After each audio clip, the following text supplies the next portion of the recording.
넷플릭스 오리지널 예능으로 큰 화제를 모았던 피지컬 100 이전 세계 넷플릭스 1위를 찍고 21일 드디어 최종화가 공개되었다.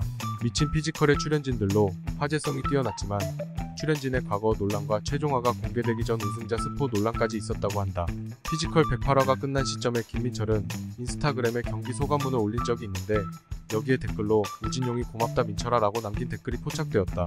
하지만 진짜 문제 댓글은 김민철의 답글로 그는 이제 형의 시대입니다 라고 남겨 스포를 한 것이 아니냐는 논란이 있었다.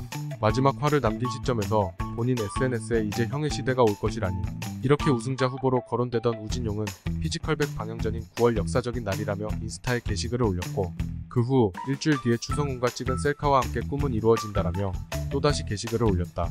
무언가를 기념하는 듯한 그의 모습에 시청자들과 사이버레카들은 점점 파고들기 시작했고 우진용은 이 사태를 의식했는지 피지컬 100 방영이 시작되자 게시글을 삭제하는 모습을 보였다. 1982년생으로 182에 127인 조준영은 자동차 딜러로 라운드 초반 거대한 덩치와 자동차 딜러라는 선입견 때문에 그다지 시청자들에게 호감을 사지 못했다. 하지만 라운드가 가면 갈수록 선한 모습과 끝까지 포기하지 않는 열정을 보이며 극호감 캐릭터로 떠오르고 있다.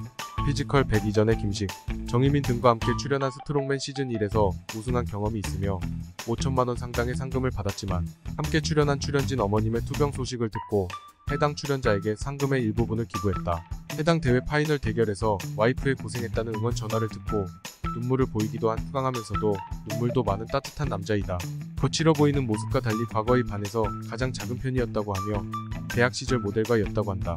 의외로 문신도 없으며 오히려 물을 무서워하고 고소공포증과 폐쇄공포증이 있다고 하는데 의외로 헬창들이 순수한 경우가 많다. 50 넘는 바위를 2시간 14분 동안 드는 미친 괴력으로 파이널에 함께 경기를 한 김식을 리스펙하는 모습을 보여줬으며 아쉽게도 파이널에선 종이 뒤집기라는 불리한 종목을 만나 두 번째로 탈락했다. 1989년 12월 3일 출생 김민철은 국립공원 산악구조대이자 국립공원의 산업구조대이자 아이스클라이밍 국가대표이다. 첫화 등장신에서는 존재감이 없었지만 라운드가 펼쳐지면서 실전 근육으로 주목받은 그는 산악구조와 아이스클라이밍에 대해 알리고 싶어 피지컬 100에 출연했다고 한다. 계속해서 줄을 타고 올라가며 버텨야 하는 무한 외줄타기인 이카루스의 날개를 선택하여 정말 편안하게 파이널에 진출했다. 과거 산악구조 강사 활동으로 로프 구조 교육을 배운 적이 있으며 평소 구조 훈련을 할 때 느낌이랑 매우 비슷했다고 밧줄을 한 손으로 잡고 다른 손으로 털며 휴식을 취하는 모습을 보여줘 다른 참가자들에게 충격을 주었다. 또한 달리기를 매우 좋아한다고 하는데 오죽하면 달리기를 기록하는 SNS가 따로 있을 정도라고 한다. 하지만 이런 피지컬에도 불구하고 파이널 라운드 첫 번째 탈락자로 기록되었다.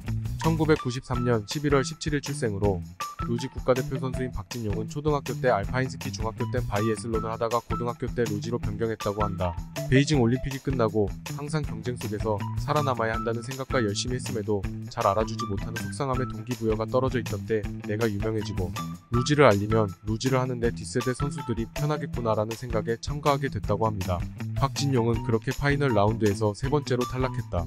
1990년 1월 26일 출생으로 경륜 선수인 정혜민은 피지컬 100 출연 이후로 경륜은 매주에 시합이 있으나 이 사실을 모르는 사람이 많아 경륜에 대해 알리고 싶어 출연하게 되었다고 한다. 또한 그는 직업에 대해 매 순간 긴장도 많이 되고 설레이는 멋진 직업이라며 직업에 대한 애정을 보였는데 15세부터 사이클을 시작하여 경륜 선배였던 아버지를 따라 경륜 선수가 되기로 마음을 먹었다고 한다. 경륜 선수 후보생 선발 시험 당일 시험을 보러 가는 길에 사고가 있었지만 큰 부상 없이 시험을 볼 수 있어 결국 202기에 최종 합격했다. 피지컬 100 모래 나르기 미션에서 같은 팀이었던 조진영, 정혜민의 지구력은 진짜 미쳤다며 다른 사람이 한 개씩 들 때 4개씩 들고 다녔다고 극찬했다.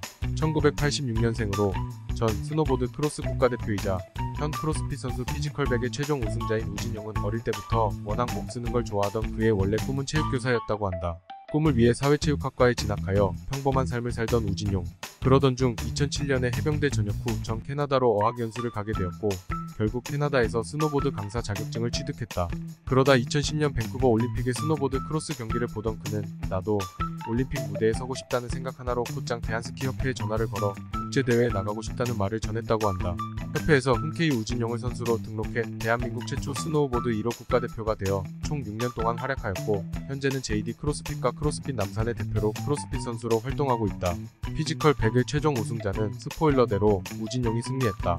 파이널 라운드는 총 4개의 미션으로 이루어져 있었는데 첫 번째로 선수들의 몸을 하나로 묶어 놓인 열쇠를 획득하면 되는 오각 줄다리기, 두 번째로 바닥에 놓인 사각판을 빠르게 뒤집는 사각 뒤집기, 세 번째로 체력이 닿을 때까지 왕복해서 달리는 셔틀런.